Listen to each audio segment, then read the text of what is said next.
G'day and welcome to the Pursuit of Freedom podcast. I'm your host, Rosie Burrows, and I'm on a journey to find my freedom so that I can help you do exactly the same. Join me each week as I share the stories of everyday people who've found their own paths to freedom.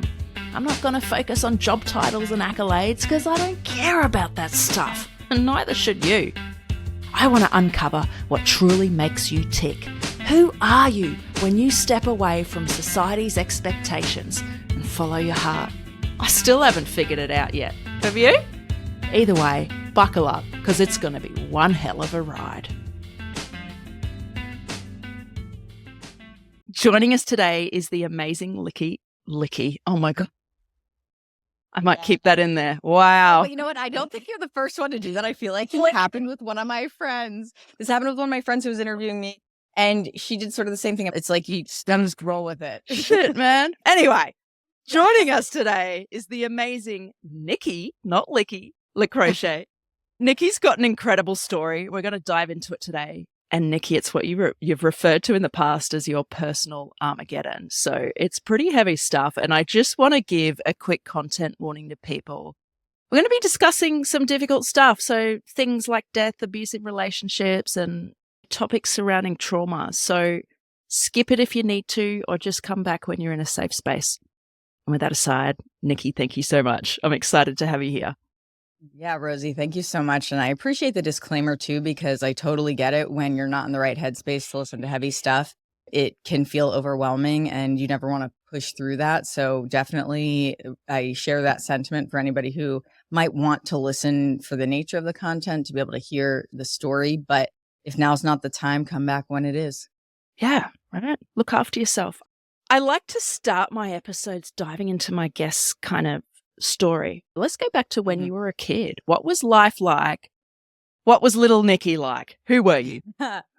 Oh, that's a great question, because I've actually been contemplating that quite a bit lately, really going back and thinking about who I was when I was younger, because my dad was here visiting for a few days.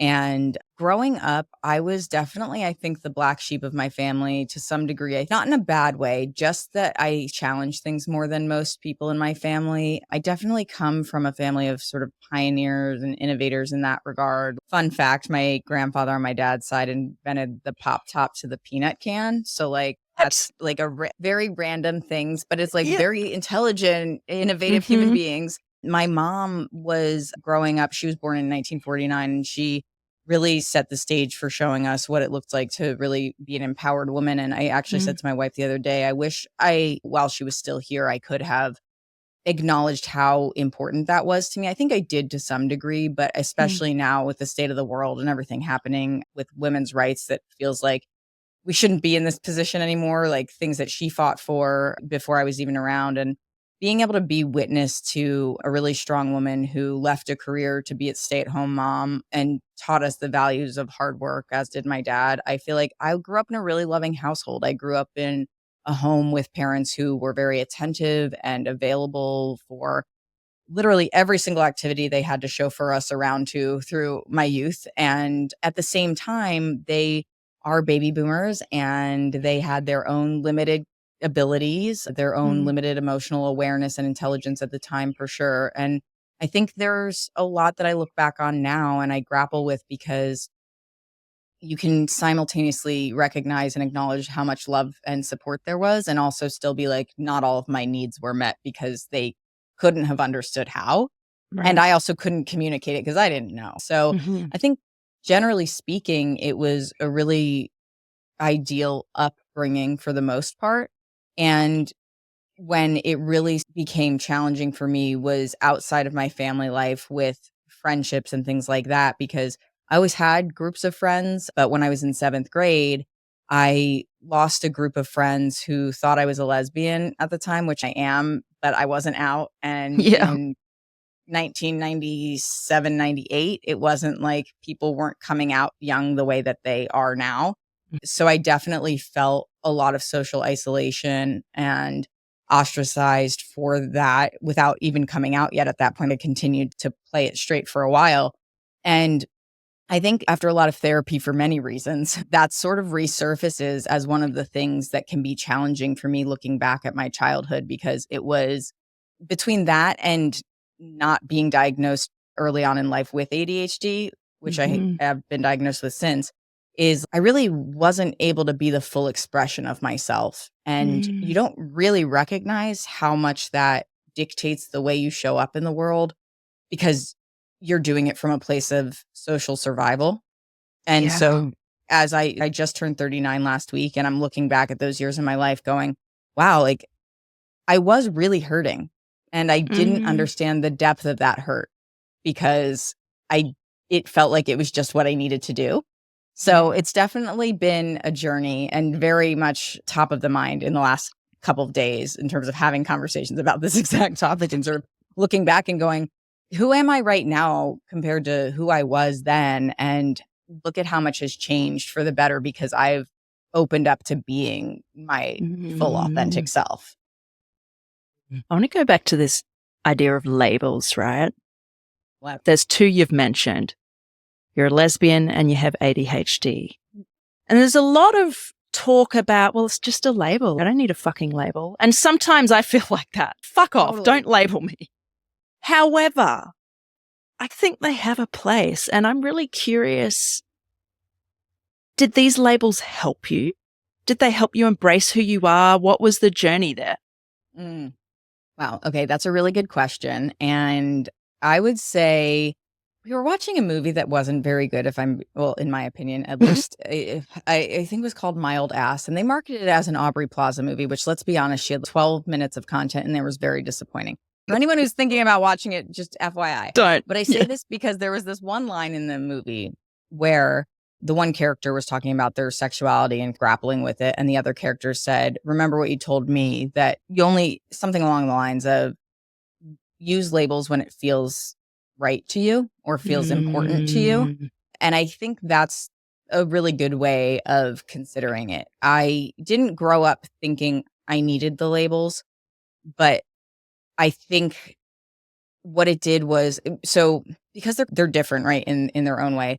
I'll speak first to the neurodiversity piece of it, because I think getting a diagnosis later in life was less about the label and more about me having a retrospective on a lot of things in my life and my personality and being like, oh, that makes sense now.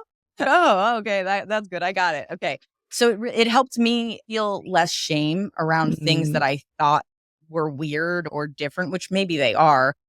And some of them are just inherently who I am as a person. Yeah. But there are these little things that I was shamed about in my life by people in my life, not necessarily intentionally. I internalized a lot of the criticism and feedback because my brain works differently. And so I think having that diagnosis more than thinking of it as a label was helpful for me, just in terms of being like, okay, well, how can I navigate my life differently given that I know this information? So that label was like a tool for me to use.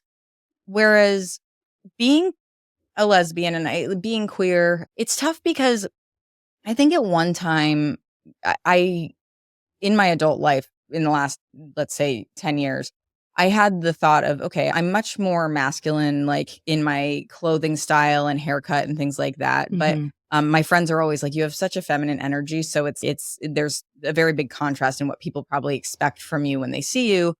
And I think for me, it was like I grew up with this expectation of you have to look a certain way. You have to be a certain way to attract people to you. And at the time, attract men to you, even though I had crushes on girls. And so I think I was out in my own, in my awareness of my lesbianism before I actually came out, if that makes sense. It was like I was conscious of my masking, but I was trying to force that down so I didn't have to confront the social repercussions of that in a time, not that we're in a great place right now globally, but I think there is a lot more support despite there also being a lot of people who are still very hateful.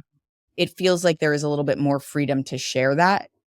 And so at the time, I may have identified as bisexual just because I was sort of like, there weren't a lot of lesbians around. So I was just like playing the odds.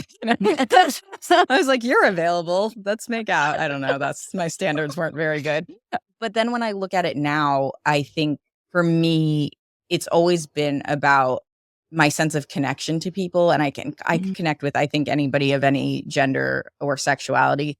But when I feel the most safe and seen is when I think about when it comes to dating and romantic relationships is with a woman. And so I do feel like the label's a little irrelevant to me. I don't need to be like, I'm a lesbian, loud and proud. It's just, it's a statement of fact rather than something like I really need for my core identity. But I do think when it comes to building community, there's something to be said for expressing a label so other people know that it's safe to fully express who they are around you too. Because I think when other people are in a situation, perhaps if they're queer and they don't know that you are, when you do tell them that you are, it can be like, oh, okay, then I can fully express that part of me, right? And so it has a purpose, but I'm really not somebody who needs to be living in the labels. Yeah. I'm with you on that. And when you mentioned sometimes the labels are for other people, helps them feel safe and opens the door like, hey, this is a safe space, or I'm like you. Yeah. I found with ADHD, that's actually something that's been really powerful because one of my closest friends from college, who was actually the first person I came out to in college, so it was almost a full circle moment now that I think about it. She was saying she's been seeing a lot of content and thinking about everything she's experiencing and symptoms and things like that, and saying, I know you got a late in life ADHD diagnosis.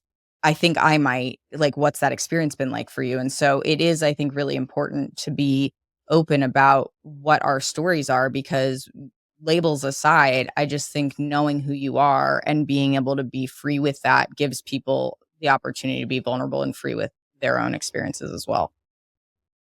And what has your experience been like? I'm going to call it coming out with ADHD because I think it is. There's still a lot of stigma around it. Yeah. Do you share it with everybody? What's that been like? Yeah, that's a really good question, Rosie. I would say now I do, because I think that, especially because I have a tendency to unintentionally interrupt people because my response trigger in my brain and my mouth are just like, they're already there and it doesn't matter. That person's still talking. Yeah, I get it. And to the point where sometimes I'll be like, the words are coming out and I'm immediately apologizing because it's like, I'm sorry, it's already happened. Finish what you're saying, but that wasn't going to stop. So we just have to let it be there now. So I think it gave me the opportunity to be more self-aware, to be honest. Made me very conscious of what are my tendencies when I feel inclined to interject. How do I hold on to a thought without interrupting someone, but also not only focusing on my thought, so I'm not listening to anything that they're saying? Yeah. God forbid there be like a loud noise happening in the background while I'm trying to focus on what somebody's saying. And I'm like, it's fine. Just, I had this happen the other day when I was on another show as a guest, and my dogs are just barking aggressively. And I'm like, are you kidding me right now? And she can't hear anything, but I'm like, I can do this. I can focus on what she is saying right now. Keep going. So I think there is this element of ownership that I was able to take over my own life and the way I interact with people. So it actually, especially in a work scenario where I was still in corporate business at the time, I was working at Amazon and AWS. And when that happened, I felt like I could go into meetings and be like, hey, this is how I am as a person. So if you're feeling some type of way about it, please just call me out on it, because it might not be intentional that I'm doing that, or this might continue to happen. I might be a couple minutes late or whatever this is, because I'm trying my best. And to most neurotypical people, you're like, why can't you just be on time? Why are you always 2.5 minutes late? And you're like, I wish I could tell you, because I left with the intention of being here 5 minutes early. So it's like, I don't know where that time goes. Yeah. I think these are really important conversations to have, because so many women are getting diagnosed later in life. Even the DSM criteria, whatever it's called, they were developed off basically studies on little white boys. And ADHD often presents differently in girls and women. And so many of us have fallen through the cracks. I don't have an ADHD diagnosis. What were you going to say? Yeah. Oh, no, finish your thought there. I was doing the thing that I was doing. Here we go. Real-time example. Oh, shit. I do the same. So I don't have an ADHD diagnosis, but I'm beginning to suspect I do have ADHD. I'm already officially in inverted commas, neurodivergent. Like I got a bipolar 2 diagnosis quite some time ago. And I don't know what it was like for you with ADHD, but there's no education around it. It's just like, yep, here you go, slap, there's a label, off you go and figure it out. Yeah. And there's a lot I'm discovering in common between bipolar and ADHD in terms of symptoms. So I don't fucking know what's what, if I have both or not. But the more self-aware I've become, I'm like, oh, I'm not broken. This is just how I'm wired. So it's been, I think, really validating. Yeah, validating is the right word for it. And I appreciate you sharing that. And I think that the piece about it manifesting differently for boys versus girls, especially at younger ages, is really important to note, because I've had this conversation with a lot of people, health practitioners included, where it, for women in particular, it manifests as internalized anxiety. I didn't understand that I had anxiety until many years into my adulthood. And now, to be fair, it was exacerbated by being in a relationship with a narcissist. But the crazy thing about that relationship is that she was a behavioral specialist for children with autism. So she knew diagnostic criteria, right? So she had a wealth of knowledge about something that was helpful for me, for all the things that I could sit here and say went sideways and were quite abusive in that relationship.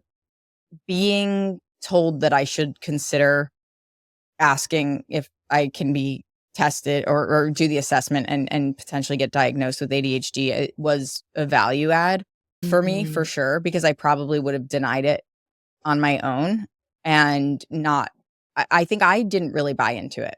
I think, like I said, I'm 39. I feel like growing up, ADHD was like hyper little boys. And yeah, I've got a lot of energy and I can talk forever, but I do think that learning that the way that my brain works overall, just like the way that I read things, the way that I'm better at listening to somebody talk while I'm doodling on a notebook or something, right? Like things that I basically architected to get through school and still be an honors student, I was somehow making it work, right? And a lot of people, especially women who are diagnosed later in life, are high achieving women who have just figured out ways to hack their life to make it work for them.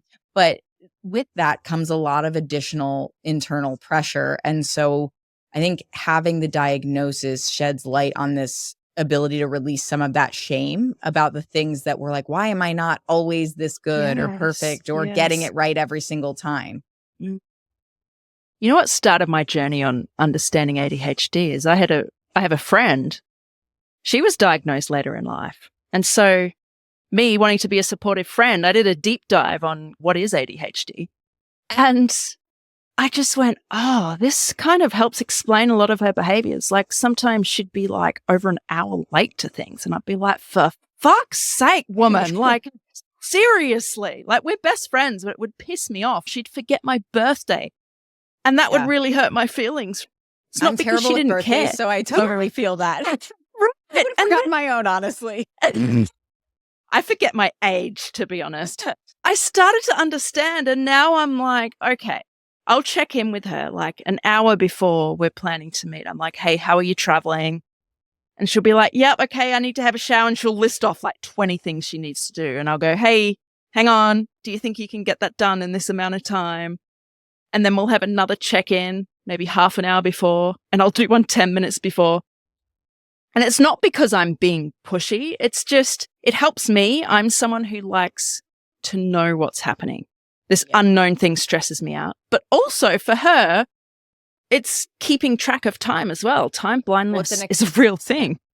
Yeah, it's an accountability thing too. I do this with my wife as well. I'm sure she's done it with me also, but I'm pretty quick when it comes to getting ready for stuff because I don't require like a lot of hair maintenance or anything like that. And she's got curls. So there's like definitely a variable when we're like, everybody's got to shower and get ready to go out. Yeah. And so if we've got to go somewhere and I'm looking at time going, okay, we've got to leave now. Okay, you got to shower first. We got to figure out what's going on.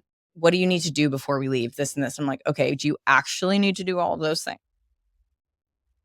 Because if you don't need to do all of those things, what's the thing that you need to do right now before we have to be where we need to go? And the thing is, even just holding somebody else accountable like that also makes me more aware of situations where I might need to hold myself more accountable.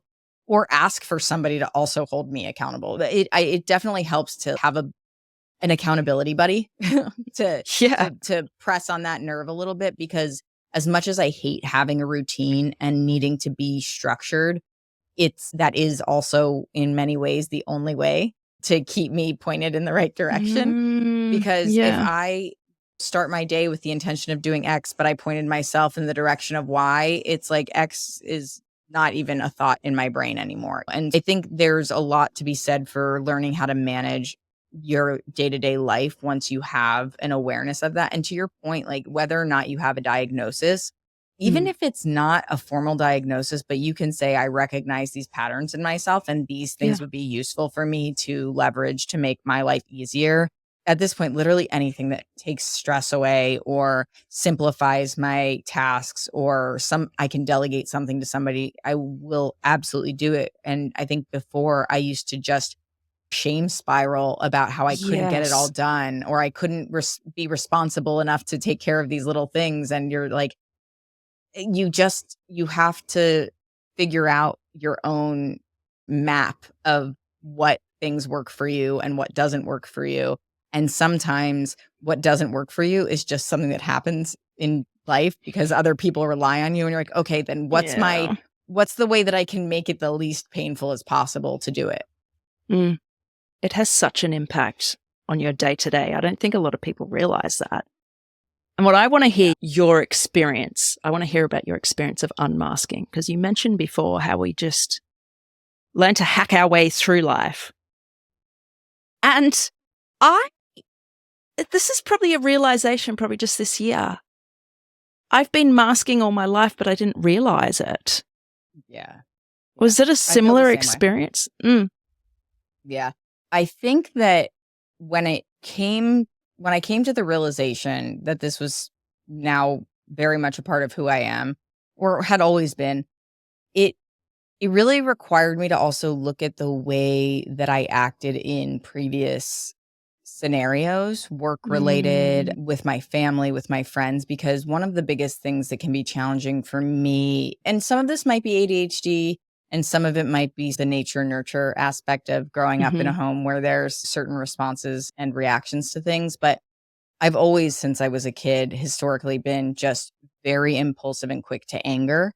And I would say, my mom would always say to me, you're so gentle when you want to be. And I think that for me was helpful because it reassured me that I wasn't just this inherently bad, angry person.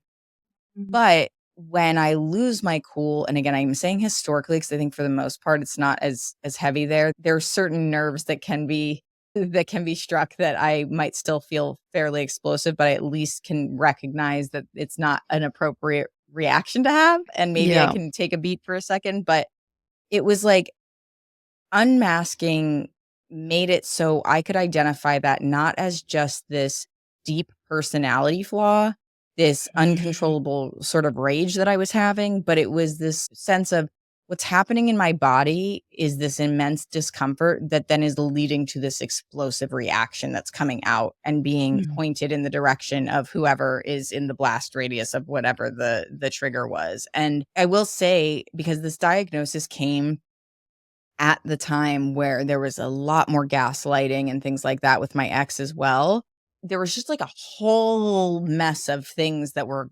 converging at the same time for me to recognize, okay, I'm behaving this way and I can adapt my behavior. But then there's this other stuff that's happening. And when you're in an abusive relationship and you're getting gaslit, it's just very hard not to be reactive sometimes, because you're like, I'm not crazy and I'm going to flip the fuck out. Yeah. And so I do think that it was very eye-opening for me. But with my situation, there was a little bit of a unique experience because of the timing of it with everything else that was sort of holding in my life. I was being confronted with a lot of who I am at my very core at the same time, and trying to do the best I could with what I had in those moments. So you mentioned your abusive relationship. Yeah. I want to understand what that time in your life was like, because would you agree that was a traumatic experience for you?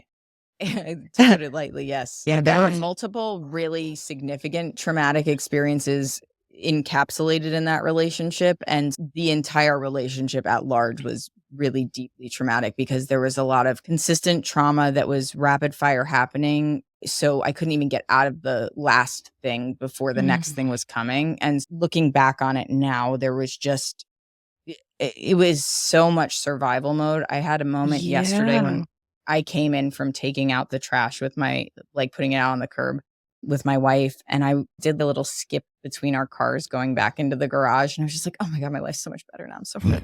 It's just like, I'm so glad. As I'm taking in the trash, being like, but it's so nice to be so peaceful and so simply living life without the chaos and the pain. Yeah. Now, I brought up trauma and had a very leading question going, do you agree that's traumatic? Because obviously, right? But the word trauma is thrown around so much. Definitely. So in your opinion, what is trauma? Oh, that is a loaded question. I mean, I think trauma is subjective to some degree. I think there are certain events that are inherently traumatic, right? So the other piece of the personal Armageddon is I lost my mom at the same time that I was leaving this abusive relationship. And it was very sudden and unexpected. And my greatest fear my entire life was my mom dying. Like I just from childhood, and talk about having anxiety as a kid. I cried during partner reading because I just thought my mom was going to die when I was in 4th grade. And I feel like my teacher was probably like, what's happening now?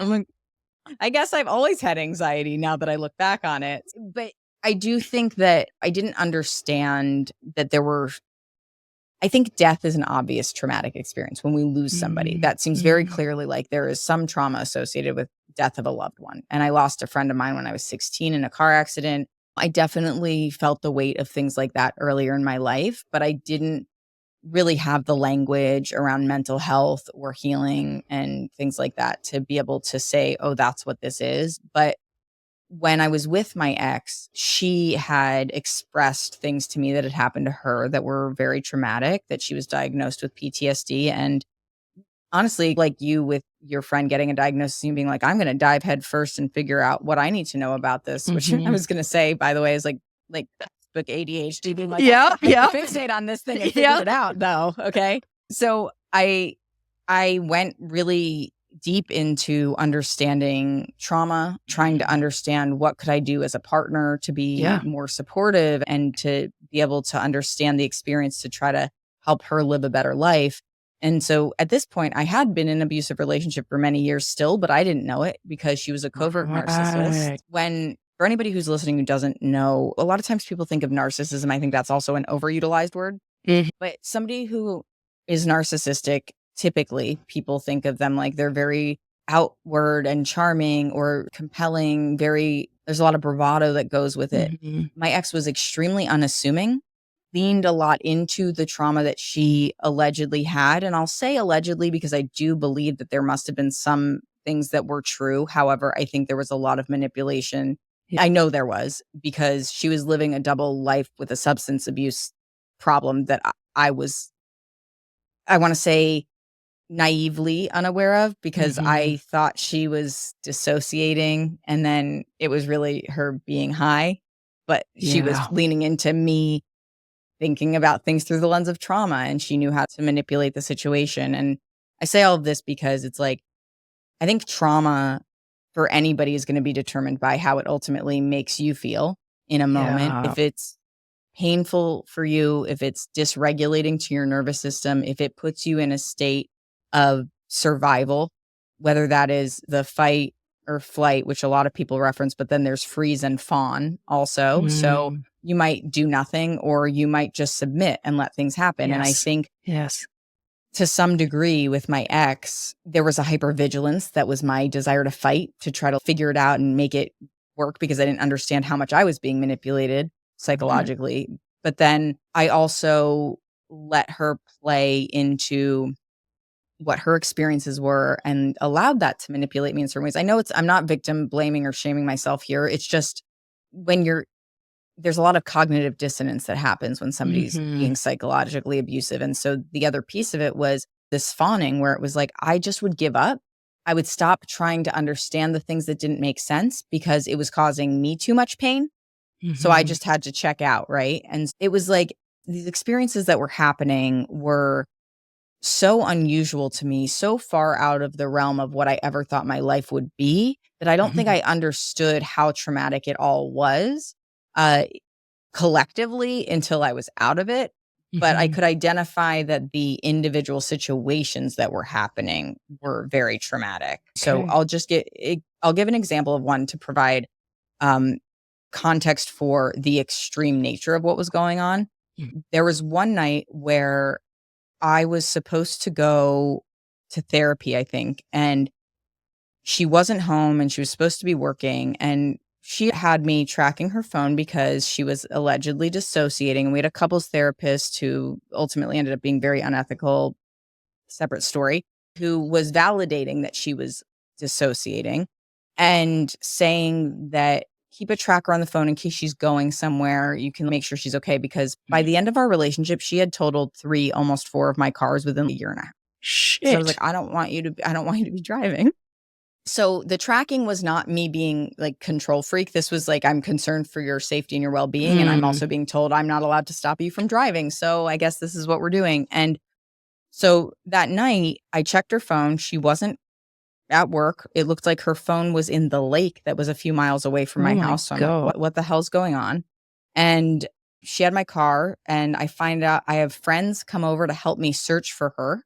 We're looking for her for a while. Can't find her at all. Her phone is somehow at the 7-Eleven that is right near the lake that my friend finds, gets that. And then we end up going back to my house. Still can't find her. Obviously, I'm freaking out. And then she just nonchalantly rolls up to the house and acts like it's not a big deal. And I'm like, what's going on? Like, this is chaos. Yeah. And I have my friends telling me this is like weird. And I'm really screwed up from this experience because I thought she was dead in a lake, to be honest. And so no, she's not okay, blah, blah, blah. She's telling me that she was abducted. The car was stolen. And then all through the rest of the night, these scenarios, now looking back on it, it's like super obvious how much she was lying to me. And I'm a little annoyed at myself for not being able to pull out of the situation, like to zoom out and be like, obviously, this is what's happening. She was erasing text messages, owing people money, all this stuff. And then I'm talking to the cops and I'm like, you don't understand. You're not trauma informed. Da, da, da, da. Oh my God. I'm going to the mat every single time like a fool. And I like would be in couples therapy being like, I don't want to be a chump. I don't want to be a chump. But it's all playing out like that. And so this is one example. And I'm telling you, this is like one of several that are equally severely traumatic. And so, if not more. And when I think about that relationship, it was like I didn't understand because I was naive. I'd never been in a situation. There was a lot of drug use, so I didn't know what to look for. Like I smoke weed, but like that's a very different type of situation, at least in my experience. And then I ultimately find out that there's a substantial situation where she's going out to get drugs. She's been lying, taking my money that I thought she was using for doctor's appointments. Shit. And then it ultimately all comes to a head when I find dash cam footage of her, because I got a dash cam because my cars kept getting crashed. Yep. It didn't face inward to the car, but I could see what was happening. And the last time she near totaled my car, she picked up a homeless person, went to go get drugs, and did heroin in my car as a police car drove by, and then denied it. What was that moment like for you? It was surreal. Like numb, surreal. You know, have you ever had that moment, one of those moments in life where it's not like you're blacking out, but it's like the space around you just blurs and you're like, how is this my life right now? That's what it was like. And that was the real catalyst for getting me out of the situation, because there were plenty of other things. I basically nurtured her through the withdrawal that she was going through, which another one of my close friends who has a sister who dealt with addiction for years, addiction to heroin, was like, I'm telling you right now, that's not the first time she's done this if it's lasting that long. I couldn't hear it yet, but my ex was still blaming me for not being supportive enough, all these other things. And so it was like, at what point do I prioritize myself so I can live a good life? And so much of my energy had been focused on, I want to keep you safe. I want you to live a good life. I'm so mad at the people who hurt you. You should be able to live a good life. And all of a sudden stepping back and being like, where's my good life? Yeah. It was like a real eye-opening moment. And yeah, it got progressively worse after that. And when I left for ultimately ended up being 3 months, but the first month that I was gone is when my mom passed away. So I was actually back home with my family on the East Coast. So I'm grateful for that. But after that, when I got back, she physically assaulted me within 24 hours of me getting back because I found her phone where she was talking to somebody about getting drugs. And I'm laughing about it, not because it's insanely traumatic, but it was such a surreal unfolding of everything. And it's bad when your people in your life are like, oh my gosh, it sounds like I don't know if you guys have Lifetime down there, but Lifetime's all the really corny murder shows that people like, you know what I mean? Like that type of stuff. And they're like, it sounds like a Lifetime movie. And I'm like, I don't want to live that life. And then I'm looking at it going, this could easily have been a true crime documentary too. Like there's so much stuff happening. And all of a sudden I'm just like, I'm me, but I'm living a life that's not mine, is how it ultimately felt by the end of it. And so when I was able to actually extract myself from that, I could see much more clearly the trauma and the sequence of how it all just progressed into getting worse and worse, because you get really worn down when more things are happening. It's harder to fight back. So at first I felt a lot of conviction. And then I was like, oh, wait, now I'm realizing I've been lied to this whole time. But I also feel this responsibility to take care of somebody. And at some point, like, you got to choose yourself, because the person you're worried about being traumatized is actually the one traumatizing you. I guess all of that to say, I don't think there's one definition for trauma. I think that when you are in something and you've lost a part of yourself because the circumstances are so harmful to your well-being, that's, to me, just the hallmark sign of something being traumatic. And obviously there's varying degrees of that. And what I just shared is extremely traumatic stuff, but it's not, I think what's beautiful looking back now is that I was in a position where I already had a therapist. I had a strong support system. And I knew that even though I wasn't sharing this stuff with people, my therapist was there. She did know this. She was the only one for a while who knew what was going on. And when I was able to finally release myself from that grip and share more with the people in my life, my friends, my family, like, the healing can really begin. And so you have to admit that the trauma is there to be able to heal it. That's powerful. You have to admit that the trauma is there. I feel like that is such a big piece. And I just have to add this in there because trauma looks different to everybody. And what you experienced, clearly traumatic, but someone else's version of trauma could be totally different. And they might go, oh, but it was nothing like what Nikki went through. This isn't trauma. I call bullshit on that. Yeah, that's a really good point. No, I think it's a problem when people minimize their own experiences because of somebody else's. And in fact, you know what? I did do that with my ex because of what she had seemingly experienced. Things that I went through couldn't have been that bad, right? Or things that are happening to other people aren't that bad. But I never minimize your own experience by way of comparison to somebody else's, because you don't want to invalidate the truth of your own story. Yeah. So if you don't mind me asking, how long were you with your ex? Over 10 years. Fuck. Yeah, I was really young too when we met. I was 23 and she was 31. And so I think there was also like a power dynamic a little bit at play with being the older person who, when she would do things that were like a little morally questionable before all this more severe stuff, I think I bowed to that a little because I felt, oh, I'm the younger one. And I was being told that, right? Like, you're younger, you don't get it. And why do you think you tried to, what is it? I don't know, this superwoman complex almost? Like you're trying, right? Because I don't want to give away identifiable details, but I've got a friend at the moment going through something similar. I can see it, right? Oh, but everybody saw it but me. Oh, and she's just trying to save this person. They are, freaking asshole. Yeah. one of my closest friends, when the divorce papers were signed and I sent a message letting her know, she sent me a video back and was crying tears of joy to know that like I was free from it. So it really does impact the people around you. And my mom and one of my other closest friends had a conversation at one point where my mom said, I'm worried she'll never leave because she's so loyal. And so my wife and I had a conversation, my now wife, Nicole, and I had a conversation recently. We were talking about core values. And I said, I don't know if loyalty is actually one of mine. And it's not because I don't want to be loyal to people that I love, but I think that's what kept me in a really bad situation for so long. And I don't know that everybody deserves loyalty. So when it comes to that situation, it was catastrophic. And the people around me, one of the hardest things to hear when I left was how people were like, well, you couldn't see it. You were too close to it.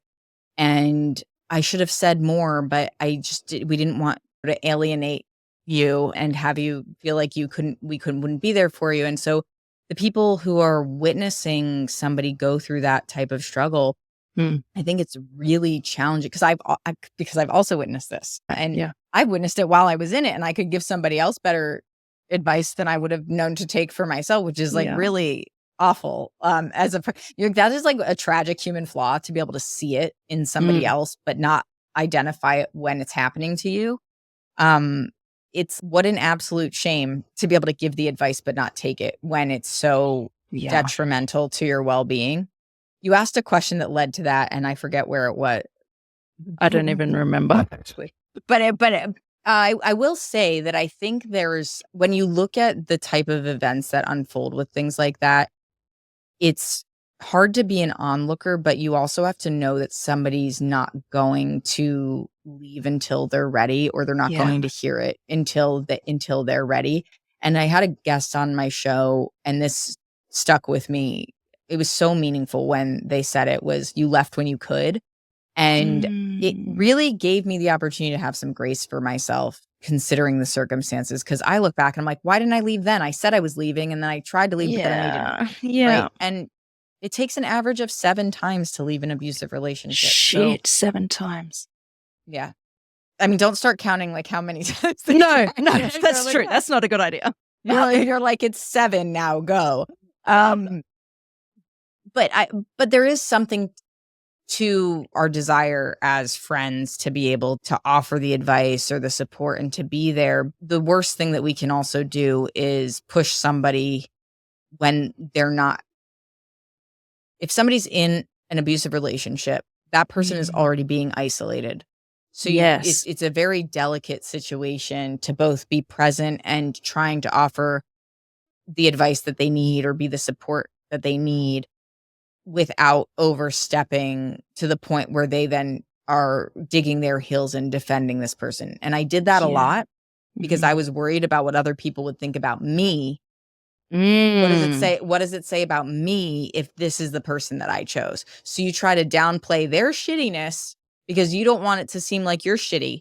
And guess what? You might not be shitty, but your picker is. You made a poor decision here. And you have to ultimately face that, which is honestly the hardest part. Because I look at it and I'm like, hello, if I had any of the self-worth that I have now, I never would have said that we should even date. It would have been an immediate no. But so much of what we want when we pick the wrong person is for them to just love us. We want to be loved. But not everybody is worthy of loving you. So love yourself first and then find somebody who does. I want to talk about forgiveness. I feel like it's part of healing. I think I'm very conflicted on this idea of forgiveness and what exactly it means. But you mentioned how you felt, that abusive relationship would reflect on you and that you're not a good person. There would have been a lot of shame there. What role has forgiveness played for you in your healing journey? I love that question, Rosie. Oh, it's been a long journey with forgiveness, and I don't know that I'm still on it, probably. I've definitely, there's a few elements that were really profound for me when it comes to the forgiveness piece of it. There's forgiving myself for staying too long, for choosing a relationship that wasn't healthy for me from the beginning and not being able to recognize that. But there was a lot of things that were required of me to grow to get to that point so I can forgive the younger version of myself who didn't know better and who had to Yeah. unfortunately learn the hard way. When it comes to forgiving my ex, that has been a much windier road for different reasons. I could look at it and say somebody with addiction issues, to some degree, they'll do whatever they're going to do to make things happen the way that they need it to. I actually interviewed somebody who had a substantial substance abuse problem, and he was sharing his experience, and it gave me some grace for her. Because he's like, it doesn't even matter. Even if she did love you, she still would have done those things anyway. I do think that there's potential that it's not just the addiction, but her as a person also. Yeah. I don't know that she's a good person. I think maybe she wanted to be, and the environment didn't suit that. She didn't have a supportive family. She had a faux supportive family, but they never showed up when it mattered. She didn't really have friends, which is classic narcissist. And then the other piece of it is that when my mom died, like, we were separated, and I asked her to come to the funeral, and I regret that. I really do, because she made it very difficult and tense between my family and myself, and revealed to me really who she was. And then after that, the physical assault that I mentioned, I for a very long time was angry about everything she had done to destruct my life, being just unapologetic about that. But more than anything, because we lost my mom at that time, she dragged the divorce on. All she had to do was sign the papers, and she still would have gotten half because of where we lived and what the laws were. But it was like she continuously lied. She continuously blamed me. She had our couples therapist write a letter of recognizance to get her out of jail after the assault, saying I was the abusive one. Oh my God. And I'm just trying to get this divorce done and over with because my family literally hasn't had a chance to grieve the loss of my mom. And that, for me, has been and continues to be the biggest point of contention when it comes to finding a sense of full forgiveness. We're all human. We make mistakes. Whatever her life choices are, that's her choice. I'm glad to have extracted myself from it. But to be so selfish, to not just walk away when my mom had just died and let us process that, it disgusts me. And it's a hard forgiveness to give. And I know that people say you forgive somebody for you, not for them. But I find that morally repugnant, and it's really hard to say I forgive you when you do something like that. Now, if she came back, legally she's not allowed to because there had to be a restraining order. But which, by the way, they say go no contact when you're with a narcissist because otherwise they'll never leave you alone. And all things considered, as much as it sucked to go through every experience that I had, a good thing there was a restraining order, because it meant like there is no next time. Like, we're done here officially, right? But if she came back around and had the wherewithal to do the healing work that she needed to do, to be able to apologize and actually mean it, I think I would respect that. But it wouldn't change the fact that it was completely inappropriate and unacceptable when it happened. So it's like, there was a lot more resentment than there is now. It's really, I think, gone from resentment to just disgust and disappointment, because that person's supposed to be your partner, your support system. And it was like, I was 150% her support system and she was 0% mine. And I've said this on a few other shows that another friend said to me, and this was actually a very pivotal moment in getting me to recognize that I needed to leave, was, you're asking for the bare minimum and you're not even getting that. Meanwhile, I'm bleeding myself dry. In every aspect of the word, emotionally, financially, psychologically, like, there's no stopping. And so why am I accepting this? And you have to take a real long, hard look in the mirror and ask yourself why you're willing to do all of that. Because it's not everything has to be one-to-one reciprocated, but a true partnership, a real loving, healthy relationship, you don't need to beg somebody to be there for you. Yeah. So how can someone like me, I've never had I've never been in an abusive relationship, right? And I've seen a couple of friends going through it. How can I, or other people with loved ones in their life who are in an abusive situation, how can we best support them? Because you mentioned before, they have to be ready to do it and it has to be them. So what do we do as these onlookers? Yeah. I wish I had a really good answer for that. I know that for me, it was very fortunate that my friends were still very present and available for me for the most part. There were some that unfortunately were alienated a little bit because they were in proximity to myself and my ex. And so they were sort of being affected by it residually. But my friends who weren't local, who didn't have all the context and weren't there, I would spend hours on the phone with my friends. And even if they weren't getting all the details, just being able to talk about things. And I think the most important part of it is, twofold. One is check in on them because they might not be inclined to reach out. I'm somebody who I do reach out. Like I want to connect. Just doing the podcast the way that you do, I'm very similar. Like I want to have the conversation. So even though that was like a real shitstorm that was happening in my life, I had my podcast and I had conversations all the time. So it was a little bit different than some people where you're fully isolated. So reach out to them because they might not feel comfortable reaching out to you. And the other thing is when you do talk to them, a lot of times what'll happen when somebody's in an abusive relationship, my own experience, what I've witnessed with other people is they'll talk a lot about the really shitty things that are going on in the relationship. They're venting, right? They're trying to find a place to go with all the things that they can't hold on their own. And having friends who could also make me laugh, not about that situation necessarily, but something in life, having moments of levity in those conversations was so important. It took some of the sting away from the reality of what was happening. And it did give me hope because it meant that those low lows that I was feeling weren't the only feeling that I could have. It's just so hard, I think, on both sides. I haven't figured out how to best support these people. And in fact, in one scenario, and there's guilt around this for me, but I've had to remove myself because it's second nature for me to try and solve the problem. And I want to help them. But in fact, I'm not helping them because they don't want that help. I've been there as well. So I understand that feeling.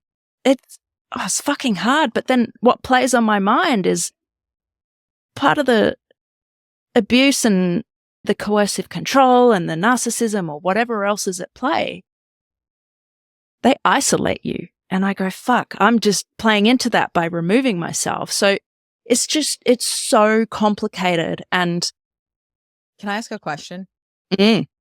So in the situations or a situation that you're describing, have you had moments where you felt like the person that you want to be supportive of and be there for, have they had moments where they sound like they see the light and they're going to make the decision to leave and then they don't? Because that's the situation that I've run into several times. And it's really hard because you're like, I feel like and so the fact that you know and you're still not leaving means that you're not ready to leave yet. And and because I get where you're coming from. It's, you don't want to abandon them, but you also can only say it so many times. Yeah. This is interesting. There's one person I'm still trying to support who is doing that, driving me nuts. The person I've actually removed myself from didn't see it. And she was putting herself and her children in very compromising situations. And it just for my own well-being, I just couldn't anymore. But the frustration I feel with this other friend, I've had multiple messages. Yep, it's over. I'm done. I've left. And I'm like, yes, I'm so proud of you. And then a week later, turns out they're back together. I'm like, fuck. And often the conversation is they'll say, oh, I'm going to give them one more chance. I've gotten really blunt and been like, listen, I hear what you're saying and I'm here to support you, but I'm not going to tell you what you want to hear. Like, so I'm going to be real honest with you. So what you're saying to me is, this is how I feel about it. take it or leave it, but I'm going to just be really blunt and honest with you now. Mm-hmm. And it's not because I don't love you. In fact, it's because I do. So like when you realize that this is the situation, I will be here for you. Or if by some chance it gets better, I will also be there for you. Like it's very hard to be in a position where somebody's like, I'm out. And they're like, oh, I'm back in. I'm out. I'm back in. Because the other thing is I'm never going to get on board with your relationship if you're not even on board with your relationship. Right. Oh my God. Yes. What a way of putting it. Yeah. I feel like that's the most clarity I've had around it. So it worked out great. We don't get to dictate the decisions that other people make. And even if we can see that it would be in their best interest, I can tell you right now, my family would have dragged me out of that situation as fast as they could if I would have let them. Yeah. It's super tragic to witness people going through it now that I've been through it also. But what I will say, and I think is really important to emphasize, is that if somebody is listening and you are on the precipice of leaving and you're in that sort of, I'm almost there, but I'm not there state, I constantly, I don't want to say constantly, I have regularly thought about the fact that I wish I had left sooner, not only because of all the ongoing things that happened that kept me feeling worse and worse, but because of how massively better it got once I did leave. And I'm telling you, like, I left. It was the first time my ex was physically abusive. I lost my mom. Like, shit was sideways. Okay. It was the worst it could have possibly fucking been. I was having issues at work. I was going to need to leave. I'm like, my life's falling apart. And I have no idea up from down at this point. And it felt like moments after that, because I was doing therapy twice a week now at that point. And I was like, we're going to need to up this. And then I had a really strong support system, whether that's one or a handful of people, like having people that you can trust and rely on and be there for and ask to hold space for you. I met my partner and we were friends first. And she was there like from the time I basically got my divorce attorney through like the finally getting to grieve the loss of my mom. And it was like my life went from completely shattered into just so fulfilled so rapidly. And I know the timeline's not always going to be the same for people, but just as an example, it can get better. And the only reason it won't get better is because you are choosing to stay in it. They will not change. You need to leave. And when you do leave, it might be hard. It might be hard because you have kids. It might be hard because you are financially reliant on somebody. Thankfully, I didn't have those things in my own experience, but I had somebody who was digging their heels and making it extremely difficult, causing more issues as time was going on. That is temporary. Yeah. And you can have a better life. It is absolutely possible. You just have to choose you. And it is so much easier said than done. So if somebody's listening thinking, yeah, well, it's different for me. Yeah, it totally is because we're all different. But would you rather keep doing this and know that it's going to be shitty always, if not worse, or have that discomfort knowing that you have to go through that for it to get better and then it can be better? It's an obvious choice. It's just you have to trust and love yourself enough to know that you can make it through the in-between stage. And you deserve it. Yeah, 100%. I'm like so happy now. It's insane. Telling these stories now, Rosie, is so weird because it's like almost an out of body, was that really my life lens that I'm looking at it through? And then being like, oh my God, I'm so safe. Not just safe in my environment, but safe in my body, safe to be who I am, safe to talk about my story because God, I hope one person hears this conversation and is like, oh, I'm going to make a different choice for myself. Because there's going to be an aha moment where it's going to click. And when it comes to being the supportive friend in this is what I will say. The friends who said the really important things that ultimately led me to being able to leave, they stayed with me along the way. They were honest with me, whether or not I wanted to hear it, but they were gentle in their honesty also. Like you can be firm, but gentle in your honesty. And I think that's part of it. And at one point, one of my closest friends said to me, or asked me a very simple question. Are you happy? Nope. And I haven't been for a long time. And it's really hard to deny Because even if I didn't answer that question to her, I had to answer that question for myself. And the answer was a big fat fucking no. Mhm. Thank you so much for sharing this, because I have learnt so much through this. And I know people listening would have learnt a lot, but also people going through this, I think, will feel incredibly validated. You know, you shared you were with your ex for 10 years because this shit is hard. Yeah. And I you mean, don't there's necessarily see it. No. And I really appreciate you giving me the platform to share it. And I'm feeling a little bit like I just spewed out so much stuff and maybe it wasn't as eloquent as I would have liked it to be, but there's so much complexity in these types of situations. And so it's challenging sometimes to find the balance of what parts are important to share, because I think that it gives sharing certain pieces of my story. The reason that I do it is because I think it emphasizes the severity of the situation, Mhm. which is important when you consider things like somebody thinking, oh, my situation's worse than that, or my situation isn't as much as that.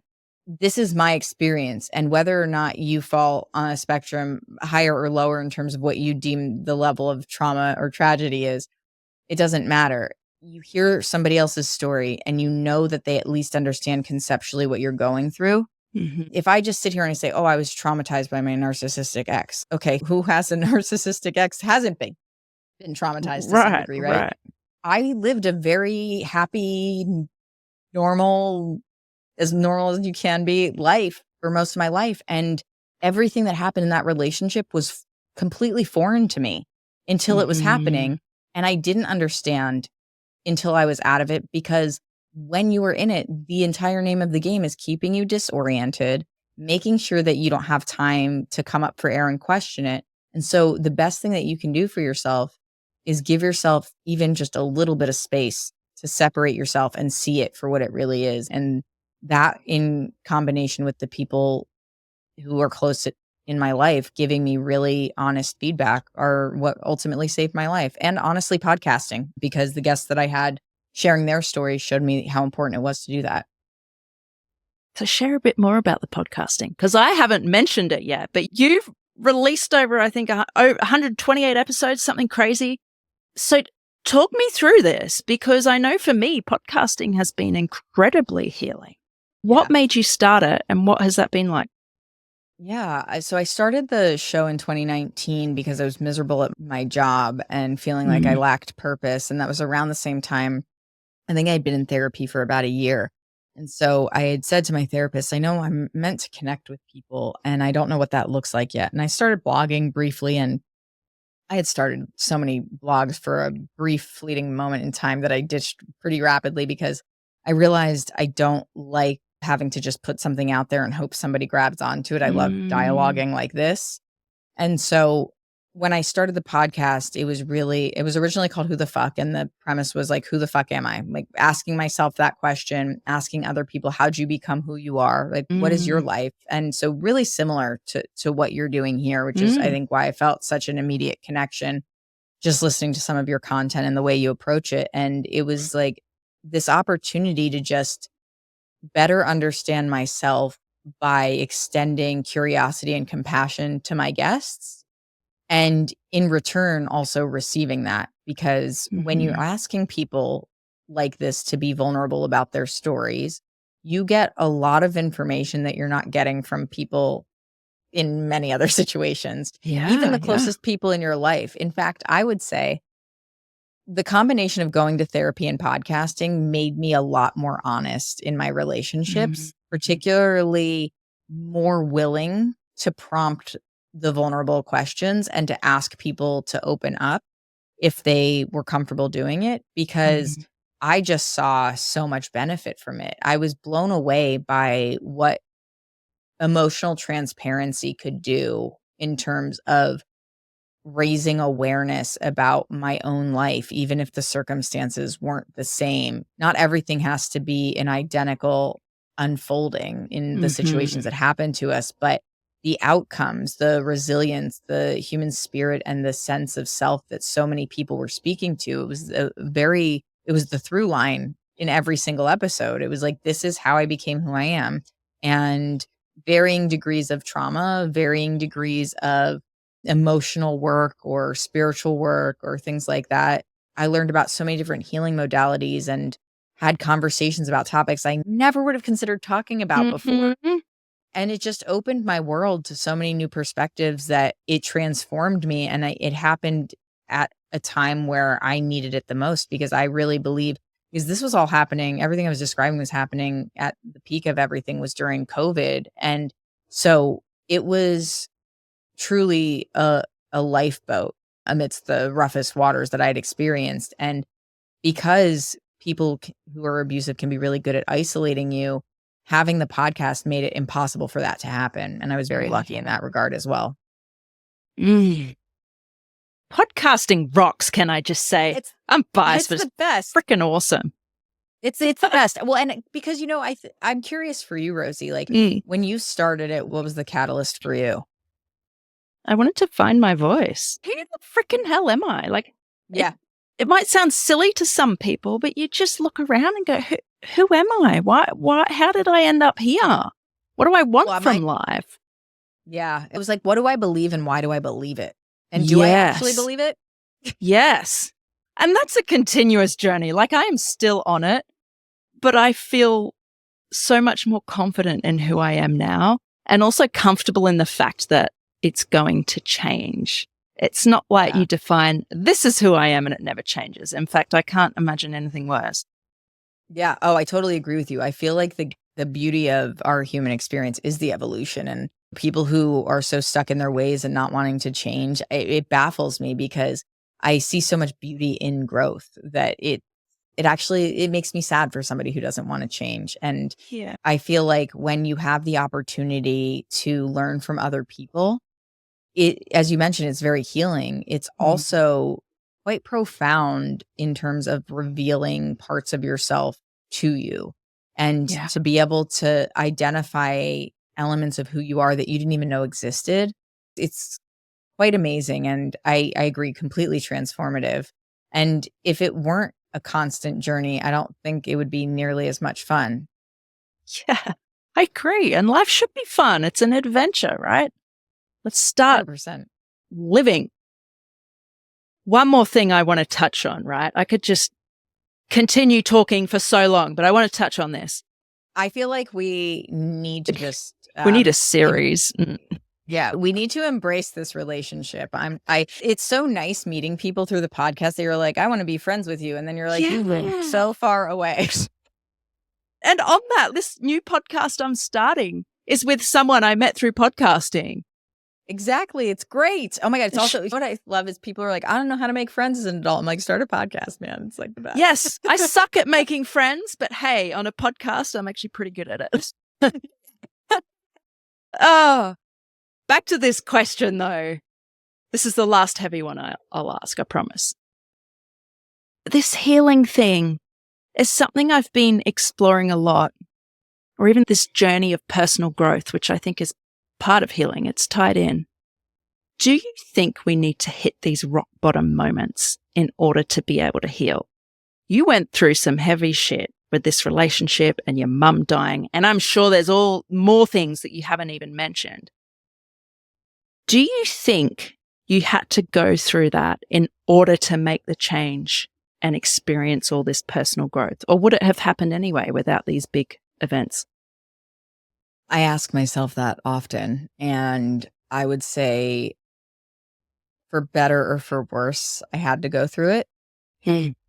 When people say, I wouldn't have changed a thing because it got me to where I am, I don't agree with that statement. Because if I could have changed all the really uncomfortable, painful, horrible things that happened, if I didn't have to have those memories embedded in my brain and my body, I would gladly relinquish those.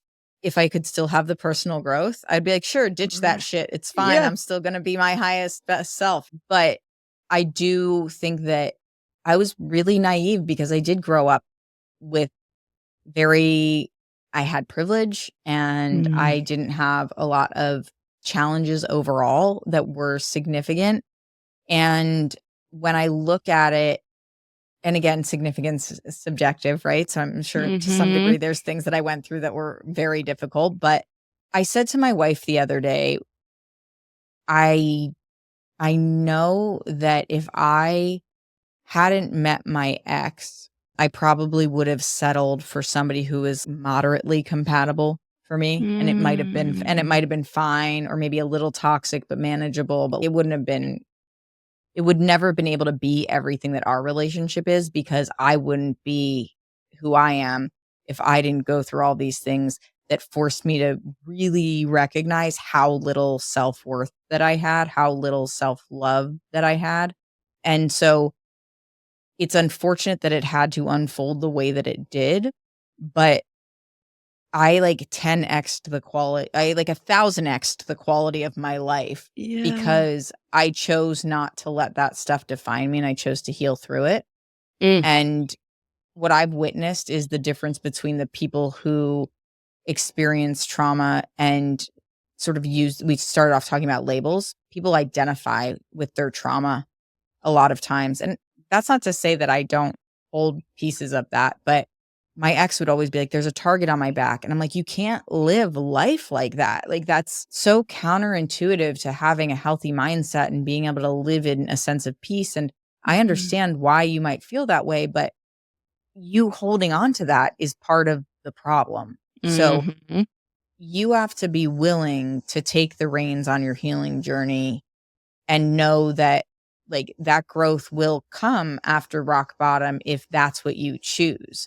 But you have to choose it, and you're going to have low moments. You're still going to have low moments. Like, in the amount of times like I randomly break down about certain things because I'm realizing this isn't like fully healed, or there's salt on a wound or something, like that can be really challenging, and it can feel frustrating because you're like, I'm over it. I wish. I'm done. I don't want to, like, fuck that. I'm over it. And then it'll creep back in, and you're like, you know what? I guess it's just showing me where I've still got some work to do. And so I think when it comes to really seeing who I am now, and getting to this place of recognizing like my full expression of who I am, it was absolutely critical to helping me understand the patterns that I was holding on to that were keeping me stuck in toxic relationships and willing to sacrifice myself for somebody else, which nobody should ever be doing. Agreed. And what you said about choice, I believe that's what it's all about. We do have a choice. And as uncomfortable as that is, if we are staying in a situation, an abusive situation, whatever it is, that is a choice. I hated taking the accountability when my therapist prompted me with that. And she was like, first of all, she was absolutely like, this is all true. And also, what role did you play in that? And I like to think of myself as a good therapy client because I think rationally I understand a lot. So I can be like, yes, what you're saying is reasonable, but does that mean that I want to hear it? No. Okay. No. How dare you ask me to be accountable for the decisions I made in my life? Rude. Yeah. But that's fine. It happens. And I know that there is this part of me that felt really angry that my ex doesn't have to be accountable because of the way things unfolded. Like, but I'm living like a way better life. Yeah. My life's really fucking good. And you know why? Because I was accountable. Because I was like, I'm going to heal. I'm not going to let this drag me down. It was almost as if I saw somebody take the path you shouldn't take, and I was trying to save that person. And because I was trying to save that person, I learned all the things that I needed to know to save myself when I left. So I guess to totally loop around and be like, yes, to answer your question, absolutely you had to go through it because I had to learn all the things that I needed to know so I could get out of it. Yeah. Full circle. Yeah. No, it is a full circle moment. I really agree with that. My final question. I'll have more for you in the future. Maybe I'll have you back on. I don't know. Or we'll talk off the mic. And this is something I ask all my guests. What does freedom mean to you? I feel like I actually, okay, you can edit this out if you need to, but I feel like I wrote something the other day, because freedom it's liberation, right? It's really liberating to be able to love yourself enough to find the love that you deserve. And freedom to me is loving yourself enough to make the choices that feel good to you and to follow your intuition and know that whatever path you're on is the right path when you're not restricted by the choices that somebody else is making. It's like it's really fully taking ownership of your life, for better and for worse, as we've described. But freedom is having the choice to be the full expression of yourself and to do that without hesitation and unapologetically. That's beautiful. And I think it's something we all deserve. And I got to say, Nikki, so badly for everyone. Come on, guys, catch up. Everyone deserves it. But what a powerful way to end the episode. And I just want to say thank you so much for your honesty, your vulnerability, and the wisdom you've shared. I think I've learnt a lot, but also I'm going to leave with a lot of questions and things to think about, which I love. Oh, thank you so much, Rosie. This has been such a blast. I hope that I was able to make some sense of all of it. I'm still trying to figure out the best way to say the most important parts, but you've been a really excellent guide as a host in getting the conversation where it needed to go. And I love your passion for it. And I can feel your empathy in the questions that you're asking and your curiosity. And this is exactly the type of conversation that I love to have with people. Thanks for having me on and letting me be part of it. Of course. And as a final note to listeners, go check out Nikki's podcast. Can I just say, she has wrapped it up, but you've got 128 episodes to catch up on. Yeah. And a new one coming out too. Exactly. Yeah. She's launching a new one with her wife, which I love. I'm excited. So yeah, keep an eye out for that. And Nikki, thank you so much. We'll talk soon. Yeah. Thanks so much, Rosie.